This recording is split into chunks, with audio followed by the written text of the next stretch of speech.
What is going on, guys? Welcome back to another episode of the Youngrich podcast. Today, we are back with another episode. Today is going to be a very busy day. I feel like a lot of stuff happened over the last 24 to 48 hours with the NBA Finals included.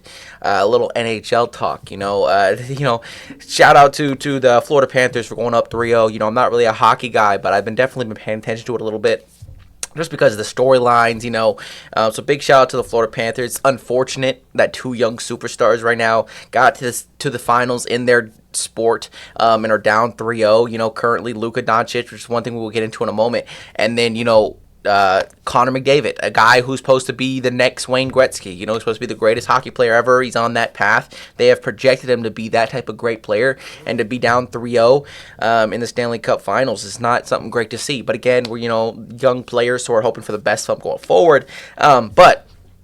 To get straight into it, right, discussing the Celtics go up 3-0, right? And there's a lot of things to discuss about this Boston Celtics team, this Dallas Mavericks finals matchup, right? But one of the biggest things that I want to discuss is just how dominating this Boston Celtics team has been, right? Like, listen, I was one of those people who said, Jason Tatum had serious issues being a number one, superstar on a team, right? And everybody puts Jason Tatum in this top 5 to 8 player in the league category. I wouldn't specifically put him in 5 to 8. That's just me specifically. I'm not putting him in that discussion.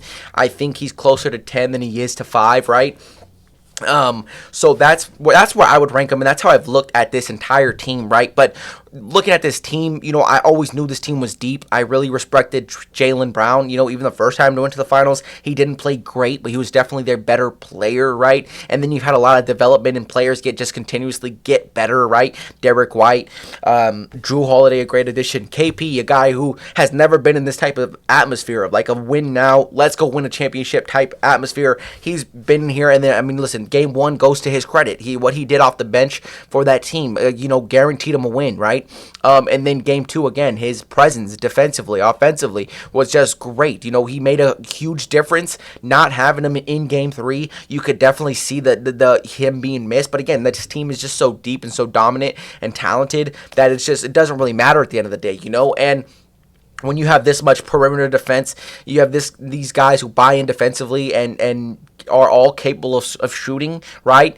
It just makes everything so difficult, right? Drew Holiday, you finally have a true point guard, an upgrade from Marcus Smart, and what he's been able to do this playoffs, this finals run in particular, right? This playoffs in general, but he's just been great, right? He's been playmaking, he's been rebounding, he's been shooting his threes, he's been scoring, right? When he gets his mismatches, he's been doing great. He's been very efficient scoring the ball, right? Which is something that you haven't seen in a while. You were questioning his ability to score, but coming into this team, his offensive role has lowered, and now he's been more efficient and just look better, right? But then you get into this question about, is this Boston Celtics team an all-time great team, right? And to me, right, I know the numbers, 16-2 this playoff run. If they sweep, they will be one of the 5 teams to sweep in the NBA Finals, right? And they will join some elite conversations, some all-time great teams, So the Boston Celtics are putting themselves in a situation where they could really, etch themselves as one of the best seasons in NBA history if they continue and go on to sweep, right?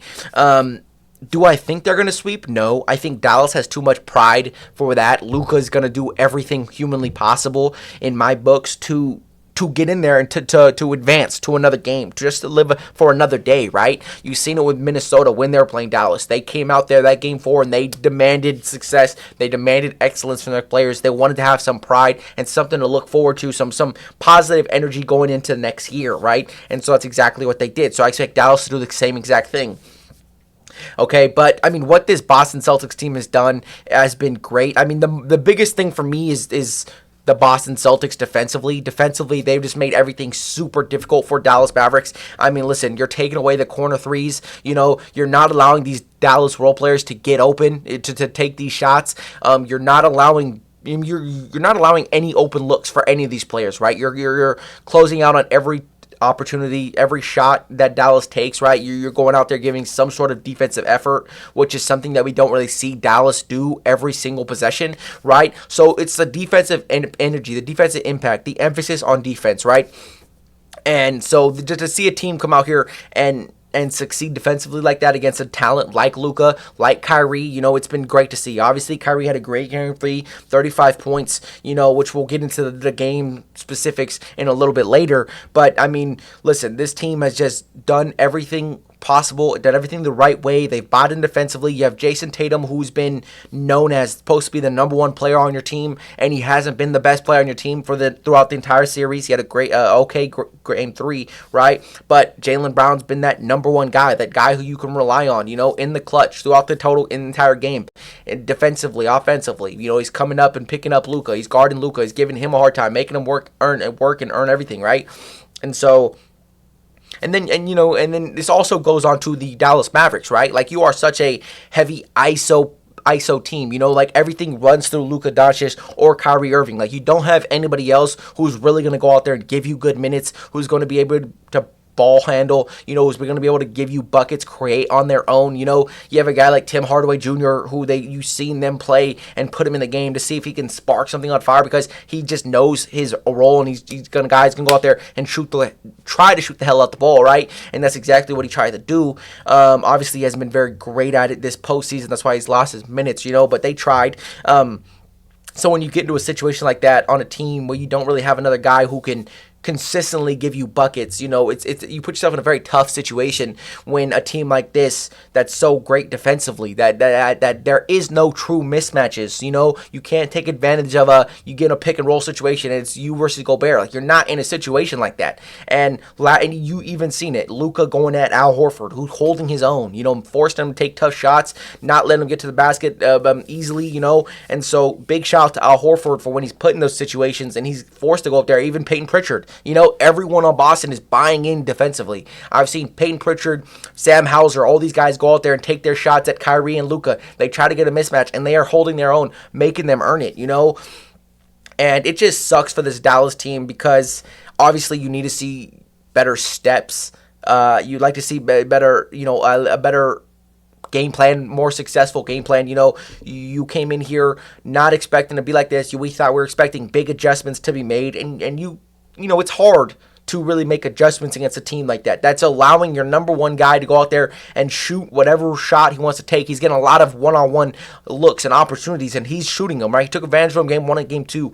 Game 3 didn't shoot as efficient, but he still got his numbers up, Luka yesterday, 27 points, 11 for 27, and Kyrie again, 35 points yesterday. You're letting the 1 and 2 guys go out there and beat you, and this is something that I said before. The role players and what they were able to do against OKC, against Minnesota. You were allowing PJ Washington and Derek Jones to go out there and make these shots and to beat you, right? You were living with PJ Washington, Derek Jones, Derek Lively, Daniel Gafford to beat you, right? Which is something Boston is not letting you do. They have confidence that they are going to go out there and they are going to make it hard on Luka and Kyrie, and they're going to win games that way. And it's exactly what they're doing, right? And so, again, I'm not going to say this Boston Celtics team is an all-time team, just because, as great as they were defensively, it's not like they were rolling over all these teams, Indiana, they did not look very great the entire series. They kind of got, were benefited from the fact that this Indiana team kind of overachieved and, wasn't really supposed to be in that spot. Lucky the Knicks were hurt and wounded and couldn't make it there, And then Donovan Mitchell, you got away with not playing Donovan Mitchell and Jared Allen, after going up 1-1 and tying it going back to Cleveland, So there was a lot of, even Miami, So you have these situations where I just don't consider it an all-time run, like that KD Curry Warriors, the 2017 Warriors, where you were going out there and you literally couldn't do anything about it. You had the Houston Rockets, who were the number 1 seed in the West during this year, and they go up 3-1, and you end up coming back 3-1 in the Western Conference Finals. Like, that is just pure dominance. You're going against all these All-NBA players, all these great talents in the NBA, and you are sending them home with no hope, and you suck all the life out of the James Harden and the Houston Rockets, right? So I wouldn't consider them an all-time great team due to the fact that they did have kind of a smooth path to the finals, right? Like, I would like to see these teams go out there and play the best of the best.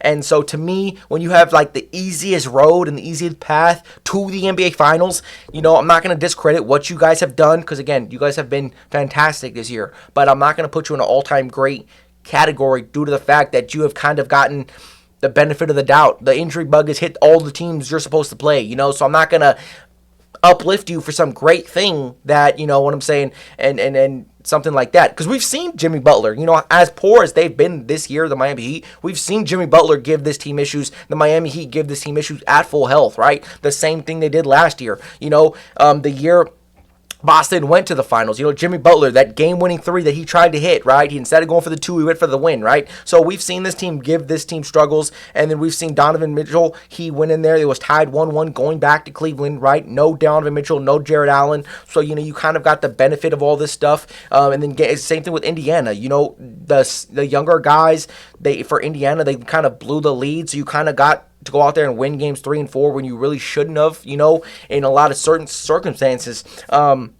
So again, I'm not going to sit here and look and say this is an all-time great team, right? I'm not going to blame them for having to play teams that are missing their superstars, but just to me, when I look at all-time great team, it just doesn't, this is not it. It's a very great team. There is no weaknesses on this team, but it's not like they're dominating at a insanely crazy rate, It's not like they're just blowing all these teams out, because it's not. They're not. A lot of these games are very close games, So yeah, so for me, that is not an all-time team. But now getting into the game, to the actual breakdown. Obviously, Luka fouls out yesterday with 27 points. Like I said before, Kyrie Irving was forced to kind of do it all on his own to finish off that game, and no sort of role player help. PJ Washington, he's seeing a lot of open looks, but he's just not hitting them.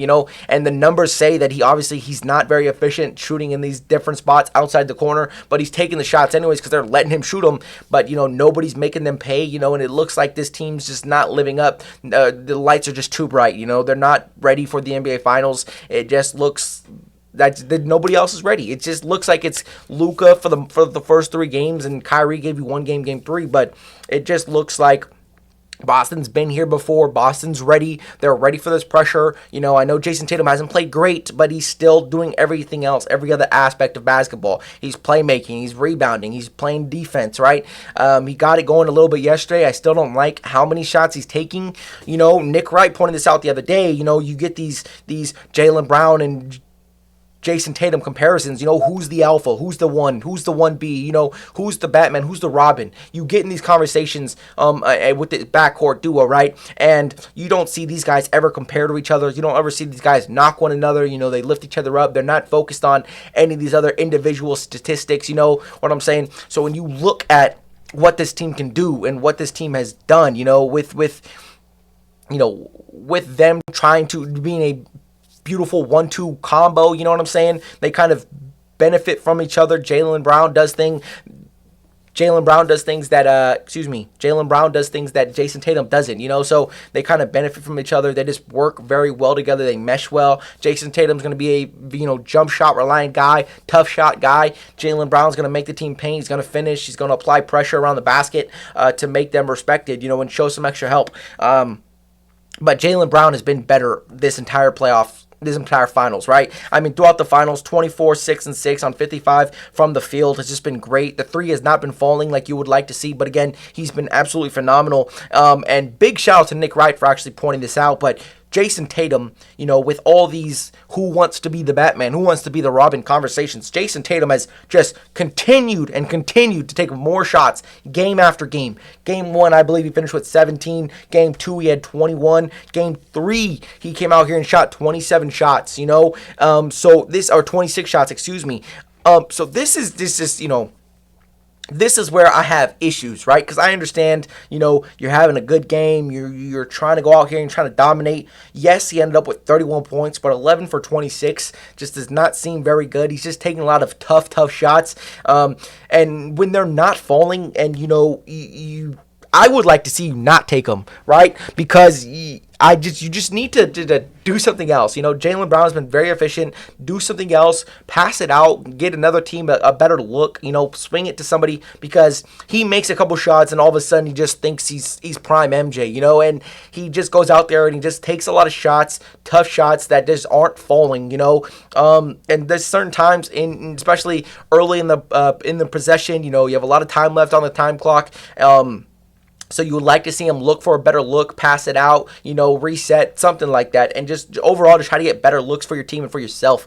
Because I think, we're lucky. We're lucky Luka Doncic didn't get out of this game, but it has kind of hurt them. The game two, you've seen Dallas come back and fight back and make this game close. Game one as well, you've seen them show a little bit of life at one point. Why? Because you're settling for a lot of tough shots, especially the team as a whole. They're taking a lot of threes. You allow a team to get back into it. Yes, you've been able to close the door, but you've given this team life when you shouldn't have to. You don't need to. You're holding on to these leads. Go out there and just close the door on these teams, right? You have opportunities to look like an all-time great team, but you just can't close the game out the way you started. But luckily your team is just so good that doesn't really matter, right? And how great you are defensively, the other team slows down and they just aren't able to complete the comeback. So, again, credit to them. But definitely would like to see Jason Tatum take some smarter shots. And then when you get into this Joel Embiid situation that I've heard a lot of people talk about. Joel Embiid going on Twitter saying, did the Bucks give the Boston Celtics the championship? And then you sit here and you really look at this whole offseason, this whole situation and the position that Milwaukee has put them in, right? Milwaukee, they said Giannis didn't want to sign his extension. He said he wanted to be winning every year, wants to compete for championships every year. So what did you need to get? You need to go out there and get a closer, somebody who can close games for Giannis. So you went out there to invest in Damian Lillard, one of the best closers in basketball, one of the best guards in basketball, right? And so we know what he can do. So you decided to trade Drew Holiday and for Damian Lillard, he goes out to Portland, right? And then you're sitting in this situation. You get Giannis to sign his extension, and then you get Drew Holiday a couple days later getting traded to the Boston Celtics for some picks, and they did it quick. It was a matter within, I think, 24 hours after Dame was traded, they go out there and they go trade for Drew Holiday and they invest in their team, and look at where they're at now. One of the best defenses in basketball. Drew Holiday's playing some of the best basketball of his career, After a lot of people were saying he was going to be an offensive liability in the playoffs for a contenders team, for a finals team, and he's been anything but that, right? He's been great for this team. He knows his role. He's like the fourth to fifth best player on this team at times, So he's just kind of filling his role and just playing his part with less offensive role, right? With less offensive role, and now he's been more efficient. He's just been a better basketball player overall. And then you start to get in the situation where I've heard this conversation before. If you are the Boston Celtics, if you are the Milwaukee Bucks, are you ever considering, would you ever have made this trade of getting rid of Drew Holiday if you knew the Boston Celtics were going to sweep up, trade away a couple picks to win right now, right? Would you have ever made this move for Damian Lillard if you knew Drew Holiday was going to go to the Boston Celtics, right? And upgrade that point guard position Marcus Smart previously was at? Would you have ever made this decision? Would have Giannis ever, kind of pushed him out, right? Forced them to make moves, looking at a guy who said he wanted to retire in Milwaukee, and then you kind of shipped him out, the next day, within that same week, you ship him out, and so there's a lot of things to look at and consider. It's just interesting to hear these hypothetical situations after the fact that it happened, right? Because what if Drew Holiday is not on the Boston Celtics? This team is still going to be very good, but is it going to be just as great? Would they be more vulnerable? Would they lose more games? Would they look this dominant?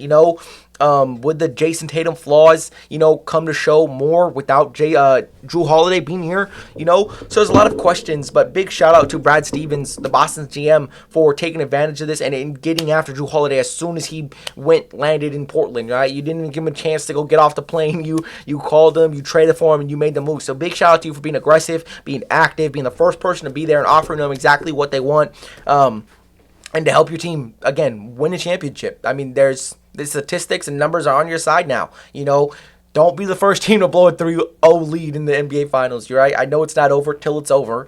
We seen Boston last year win 3 games straight against Miami after being down 3-0. So, you want to go out here, you want to close it as soon as possible, whether you wait to get back home in Boston, whatever. Just close the game as soon as possible. Don't let this team, especially Kyrie and Luka, get hot like that at the same time, So, again. But with that being said, obviously, the next topic of discussion is going to be the Trevor Lawrence extension. Trevor Lawrence now becomes the highest paid QB in NFL history, $55 million guaranteed, right? He is now tied for the highest paid QB behind Joe Burrow, right? 5-year, $275 million, $200 million guaranteed, right? Now, this is a lot of money, obviously, right? It's a big investment. He is, if you look at the top 6 quarterbacks being paid, you have Trevor Lawrence, Joe Burrow, Justin Herbert, Jalen Hurts, Jared Goff, and Lamar Jackson, all in that top 6 category, not in the correct order, right? Jared Goff still sitting at number 3, which again, he really earned his contract. He has really been the guy, the glue guy for this Detroit Lions team. But you look at Trevor Lawrence, right? And I was having this discussion earlier today, actually, before I got on here. And, is he worth $55 million a year? Because you look at what he's done. He really seriously only had one great year, and even that one year where he went to the playoffs, he made the playoffs. He ended up going down at 28-0 at half. You end up coming back after a 4 INT half. First half, you end up losing to the Kansas City Chiefs the next game, which happens, running into Kansas City. But even that year, you start the year 1-7, 2-6, and then you end up getting hot. You end up winning 8 out of the last 9. I believe that's what it ended up being. So you get into the playoffs, you get that experience, and then this year, you're 8-2, 8-3 at one point, and you're one of the number 2 team in the AFC, one of the best teams in the NFL. And although Trevor Lawrence is not playing perfect, you're able to win these games. You're able to come out victorious because you have great teams around you, great players around you. Doug Peterson's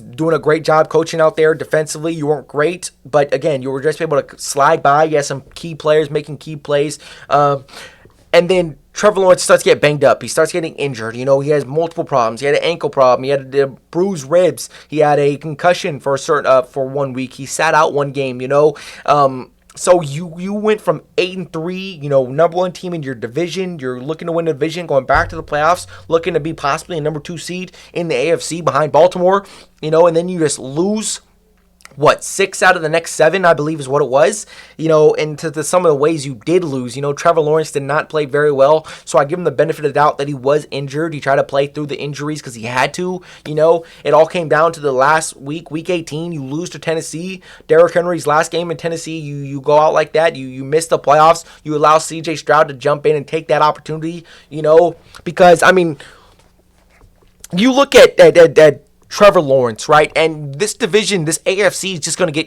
get tougher. It's going to get tougher. You're going to have Anthony Richardson coming back on he's going to be healthy this whole entire offseason. He's going to come on. Expect big things from him. Another tough opponent in your division, right?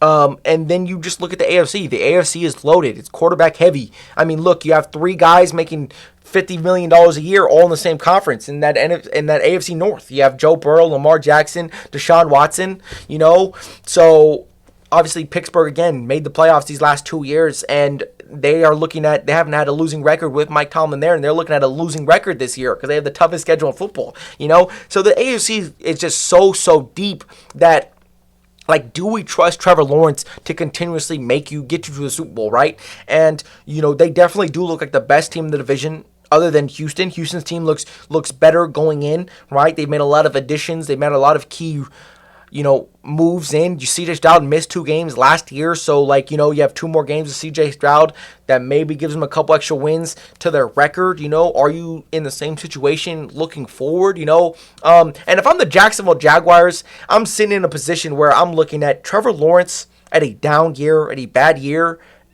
We missed the playoffs by 1 game. The last game, week 18, we were there. It was in our hands. We had to win the game to go to the playoffs, and we did not come through, that is on me. So I accept that, right? Being the Jacksonville Jaguars, you've had one of the worst franchises in the NFL, right? You have yet to have a consistent QB come through Jacksonville for 25, 30 years possibly. The Blake Bortles era was very short-lived when you had that dominant defense, best defense in the AFC with Jalen Ramsey, AJ Boye, Myles Jack, and all those guys, So is this a good investment? And then you look at the Jacksonville Jaguars at their best, the best year of Trevor Lawrence, you go out there and you win a playoff game, So this is, to me, $55 million, is the highest paid QB in football. I don't know if Trevor Lawrence should be the highest paid QB in football, but when you're the Jacksonville Jaguars, right, you think he can be better than Jared Goff. When it's all said and done, we think he can, in that direction he's going to be better than Jared Goff.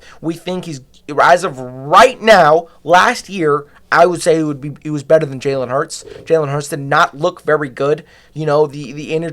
touchdown to interception ratio is kind of the same. Jalen Hurts did not look very good. So, there's conversations to be had there. And then you look at Justin Herbert, who's the fourth highest paid guy on that list, and you beat him in the playoffs. The 1 year he gets to the playoffs, you beat him. A younger team, a younger QB, a different situation. You go out there and you do that. And so I'm looking at those top 6 QBs, and I'm liking where he's at, if I'm Trevor Lawrence. So Trevor Lawrence should have gotten paid this. I think if you're the Jacksonville Jaguars, $55 million is one of the better things you can get, especially if Dak Prescott goes and breaks the market again next year and gets paid $60 million by some team who just has the money to spend, So I think $55 million is a great spot to be put at. Yes, you're the highest paid QB. But if you look over the next 5 years, the market's going to continue to break. You're going to see some guys become free agents and demand more money. So I do like this for them. You lock him in for the next 5 years. The quarterback of the future. Again, I think he's more than capable of getting you to the playoffs. I mean, listen, 8-3 before he gets hurt. I like those chances, right? I'm not saying he's going to be as dominant this upcoming year with Houston getting better, right? But I do expect, them to compete. And if at absolute worst, you're a winning team, you're above 500, but you missed the playoffs, I mean, it could be worse. You're the Jacksonville Jaguars. It can be worse. You could be winning 2 games a year, 0 games a year. It could be worse if you're the Jacksonville. So I think this is a win-win. You lock him in, and then you look at his numbers. I mean, listen, he was 16th last year in yards per game, 10th in yards per game, right? He was 17th in completion percentage last year, only 16 games played, 1 playoff win on his resume. Last year was 21 for 14 TD to INT ratio, 3rd most INTs last year in the NFL, which was a bit of an issue, right? It happens, QBs kind of have that 1 year. It's happened. Mahomes had that year last year because he's tied 3rd for INTs this year. Dak Prescott had that year a year ago where he had a lot of INTs and now he's fine, But you look at Trevor Lawrence in 2022, the year they made the playoffs and won a playoff game, 25-8 TD to INT ratio, 20-30 as a win-loss as a starter. And you look at his first year, the Urban Meyer project, where he went 1-6, 1-15, 2-14, So I'm really not looking at his win-loss as a bad thing. When you were put in that bad of a situation, that whole Urban Meyer experiment was absolutely terrible, right? It didn't benefit him, didn't benefit anybody that was there at that time, So I definitely have high hopes for Trevor Lawrence going forward. I think this was a worth it for the Jacksonville Jaguars, a team that has not won a much. You're not known as a winning team. You have this opportunity to lock in a guy. I mean, you just made additions to this team, right?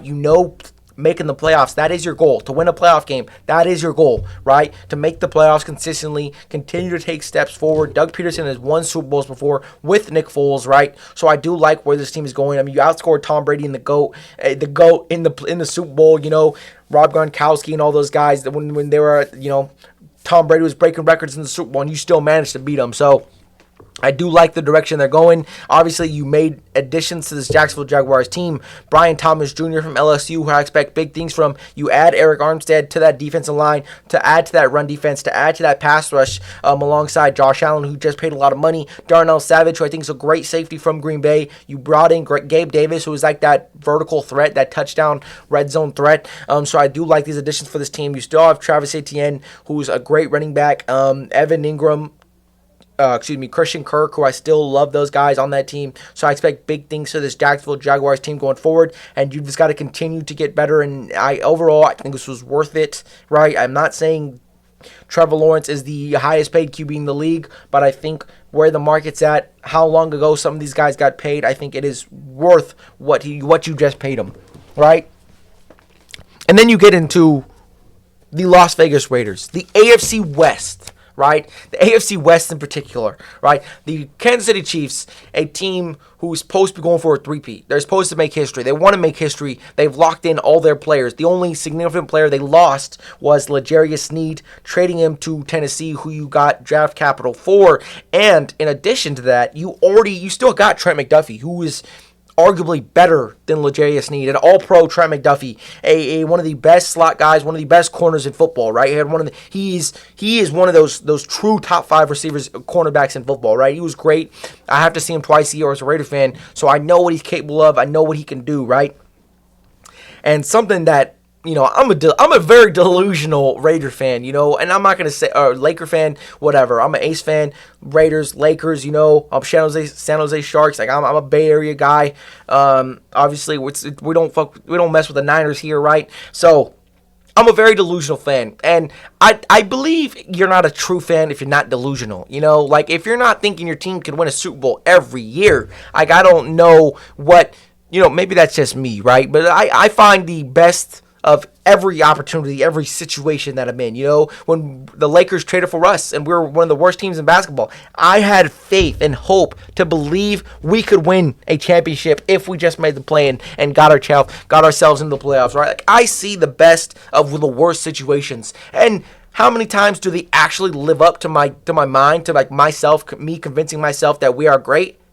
Never, really never does. Last year, I thought Jimmy Garoppolo was going to be a solid QB last year, top 15-ish QB, due to the fact that the style of offense that we were trying to run was going to work out. Josh McDaniels fucked all that up. That's on Josh McDaniels, right? I still live up to that thing. I think Jimmy Garoppolo could have been okay if the system played out the way it should have been, but that's not what Josh McDaniels did. He changed up the running scheme. He changed up how Josh Jacobs runs and all that stuff, right?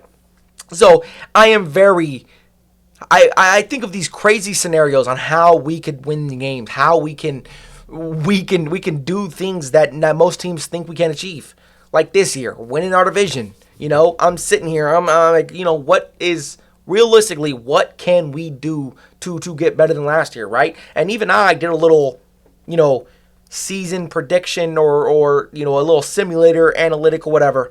So I'm sitting here, I'm picking wins and losses. I'm doing every team in the NFL, right? Boom, boom, boom. I got Detroit and Detroit.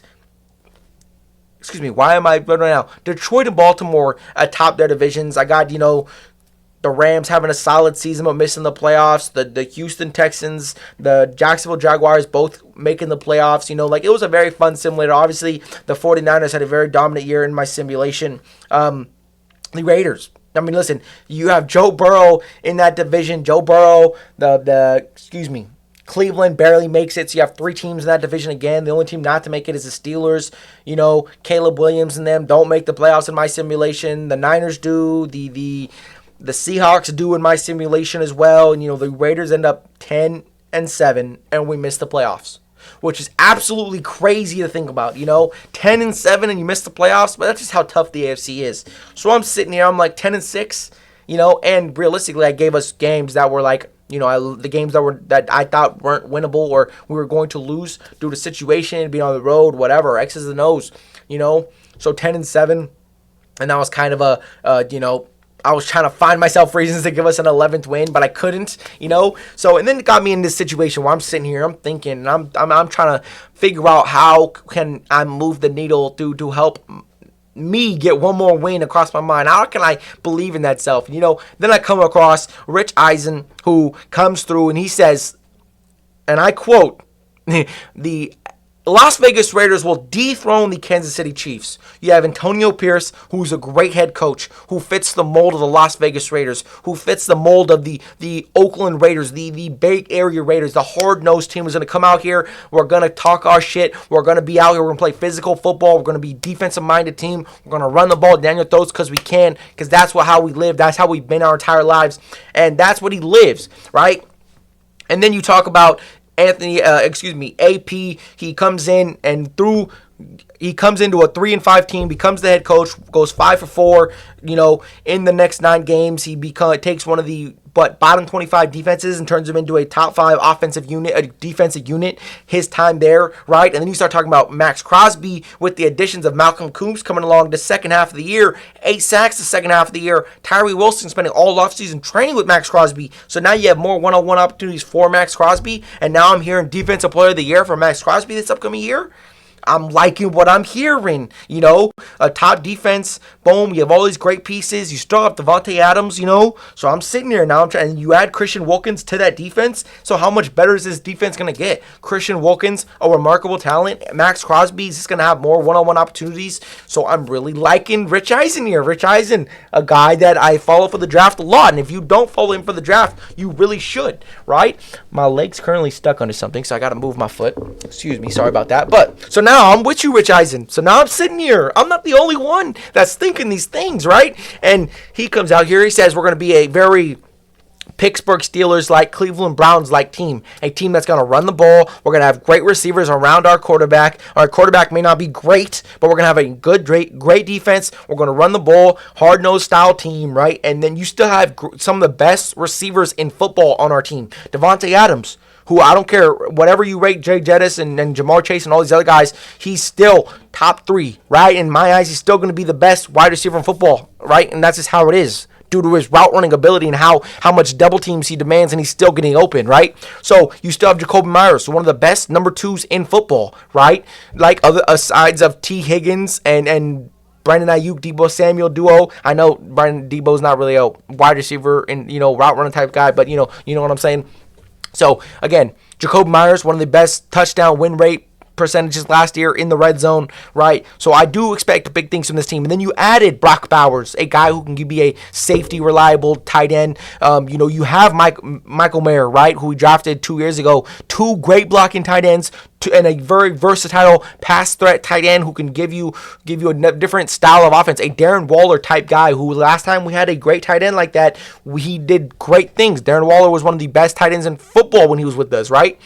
And then you still have this whole idea of you could run 2 tight ends, just like New England used to do back in the day, back when they were winning Super Bowls with Tom Brady. 2 tight ends, you run the ball, you need a game manager like QB. You don't need a great QB, just a game manager type QB in this type of situation. So now I'm sitting here, right? The Raiders win the division. Max Crosby wins Defensive Player of the Year. Devontae Adams solidifies himself as one of the best receivers in football yet again.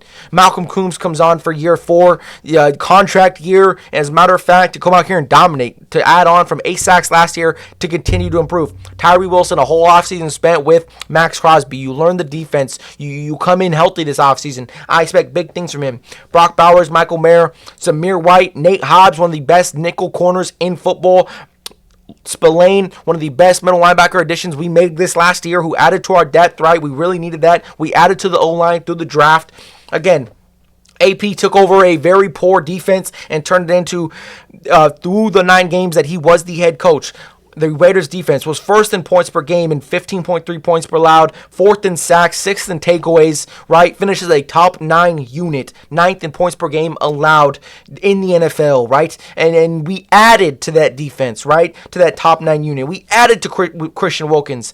We have Max Crosby, Malcolm Coombs, Nate Hobbs, Tyree Wilson, right? Jack Jones, who we got as picked him up off of free agency after he got waived from New England, who's played phenomenal for us, right? And in that time, right, we had wins over Kansas City, wins over LA, right? We had 2 wins over both New York teams, obviously, in Denver, right? And the couple losses we did have, Kansas City at home in Vegas, they end up coming through. They had a good win, right? We lose to Minnesota in a game where we scored 0 points. 0 points. That's like the lowest of lows you could have, and we still barely lost. And then we lose to Miami in a game where Aiden O'Connell throws 3 interceptions. We lose 24-20, right? And then we lose. I think it was different score, but anyways, we lose to Indianapolis on the last play of the game. Jack Jones gets the PI, which it happens. You know what I'm saying? What are we gonna do about it? Sometimes you win some, you lose some, and it was a pass interference call. So what are we gonna do? We're gonna live from it, but. And then you look at the beginning of the year, the start of the year, what Jimmy G did for us. We lost to the Pittsburgh Steelers last year because we had 3 interceptions in the first 3 interceptions that entire game. We lost to multiple teams with Jimmy G as our QB. And a lot of them were on him. A lot of them were poor plays and him just not making things happen, So, again, Rich Eisen, I'm with you. I'm with you here. I do expect and hope for the best of my team. I expect my team to come out here and compete, right? And I think this could be the year we really take that jump, right? We really start dominating on defense, right? And quarterback, right? We don't need a A+ quarterback. We don't need we could use a B to B- QB and we will be okay. we will genuinely be okay. I like the weapons around us. I like the depth we have in situations. There's a couple cornerbacks who we drafted last year. Jacorian Bennett is one who I think year 2, he's really going to make some strides to add to that secondary we already got. We still have some cap room this year to maybe pick up, Xavier Howard or JC Jackson, Tre'Davious White. There's some guys out there coming off of injuries who we could add to our cornerback, to our secondary, right? Just to give us another player, another depth player out there. So I do like the direction we're going in. And again, if there's I don't need any other fuel or energy to buy into the Raiders winning the division. I don't. I'm already sold in there. I'm locking it in. Raiders winning the division this year. Raider fans, tee up with me. And if you're not a Raider fan and you're just going to come out here and say, yo, I'm hallucinating, I'm crazy, I don't know what I'm talking about, get out of my face. I'll see you next year, week 18. We'll see what's going on, all right? Right. All right. And the last topic of discussion of today's episode, I want to go and discuss year 2 QBs to make a leap this year, right? So I think this is very important because you got rookie QBs last year who maybe had a poor year, didn't look very good, and so now you have an opportunity to come back and answer and be better for your team and put yourself in a better situation, So number 1, obviously CJ Stroud. I don't even need to discuss him. He's not even really going to be taking a leap. Can he get better? Yes, but he was excellent. It was A+ to A- level football all year last year. He made it to the divisional round in the AFC game. You just added to this team completely. I expect him to take rookie of the year. I take him to take strides on offense to be better offensively. Defensively, you're going to be better. You added Joe Mixon. You added Daniel Hunter. You re-signed Dalton Schultz. You added Danico Autry, who plays with D'Amico Ryans before. Azeez Al-Shaair, who's been with San Francisco and been with D'Amico Ryans before. You signed Jeff Okudah, who maybe you could still get some life from him. Maybe you can get some stuff from him. He's playing for another contract. You added to your secondary, drafting in the second round, Georgia cornerback Kamari Lassiter. And then you added to that O-line through your draft. So I expect big things from Houston again. CJ Stroud's going to be phenomenal once again. I got Anthony Richardson at number 2. 2-2 as a starter. 4 rushing touchdowns in the 4 games you did play. You were injured. You got injured in 2 of them. Obviously, the second injury, you finally were out for the season due to your shoulder injury. You have Shane Steichen, a young, good-minded offensive head coach, right? Good O-line. You have decent receivers. You just re-signed Michael Pittman. You re-signed Jonathan Taylor, who was holding out last year to start the year last year. So Anthony Richardson and Jonathan Taylor didn't really get to play together long, right? He didn't go to OTAs. He wasn't there for a while, so you didn't really get to see Jonathan Taylor in that system with them together. So I think they're going to benefit from each other, right? You re-signed Grover Stewart. You re-signed Kenny Moore, who I think is one of the better nickel cornerbacks in football, right? You drafted UCLA DN Latu, who's been a lot of high talk and high praise into OTAs and minicamp. You drafted wide receiver Adonai Mitchell from Texas, right, who I'm not very high on, but he's going to be he's a great talent, highly prospected, highly respected coming out of this year's draft in a very wide receiver heavy draft. Boom. And then number 3, you have Bryce Young, who, listen, I know everybody wants to hate on Bryce Young for what happened to him in Carolina last year. Listen, you put Bryce Young in the worst offensive line in football, one of the worst offensive lines in football, one of the best receiver corps in football. They had open win rate, like wide receiver open percentage was dead last. PPF put the Carolina Panthers wide receiver corps the worst in the NFL. You had no guys getting open. You had a brand new head coach in Dave Canales, who gave Baker Mayfield his best year in Tampa last year when he was his OC, right? We don't even know if Baker Mayfield's going to be the same guy last year, right? And there was still a lot of flaws to Baker Mayfield's game last year. I think Bryce Young can make every throw in the book. What I seen from Bryce Young last year, I'm very high on. I think he's going to be great this year. I'm not going to say, I'm not going to say great. I'm going to say good. I think he's going to be a top 15 to top 18 QB. And I can live with that because that's a huge jump from what we've seen year 1, right? I don't expect this team to compete for the division, but I expect this team to take huge strides going forward. And I think they got their head coach, and this offense is going to be flying colors. You added Deontay Johnson, who was a Pro Bowl receiver, 1,000-yard receiver, 1,200-yard receiver, multiple years. Xavier Legette from South Carolina, who's very high hopes from, a lot of high praise from this guy. Jonathan Brooks, running back out of UT, who could have gone I don't even know why. Joe Klatt, college football analyst, rated him as one of the best running backs in football this year, right? So that's a very huge pickup for them. You signed Clowney, all right, to add to that DN. You fixed the O-line. You got Robert Hunt and Damian Lewis. You spent a lot of money invested in the offensive line to help protect Bryce Young. So I love what they're doing for him, and I expect big things from them this year. And number 4, you have Will Levis, right? Will Levis, you got a brand new head coach, Brian Callahan, from Bengals OC last year. He had success with Jake Browning, who was his first year starting in the NFL. He we're looking at a respectable start in the league, right? Will Levis has a very strong arm. I mean, listen, bad accuracy last year. Like, he had a lot of issues accuracy-wise. Late in games, he just could not make throws that he really needed to make. So he's definitely got to fine-tune some things. But listen, you're in a great situation to succeed. You still have DeAndre Hopkins. You added Calvin Ridley, who I think is, again, could be a top 10 receiver in the league when he's full healthy, and like especially before he got banned, right? I think he's going to be a great player. I think he's going to do great things, right? You have Tony Pollard already. You just signed Awuzie to add to that defense, right?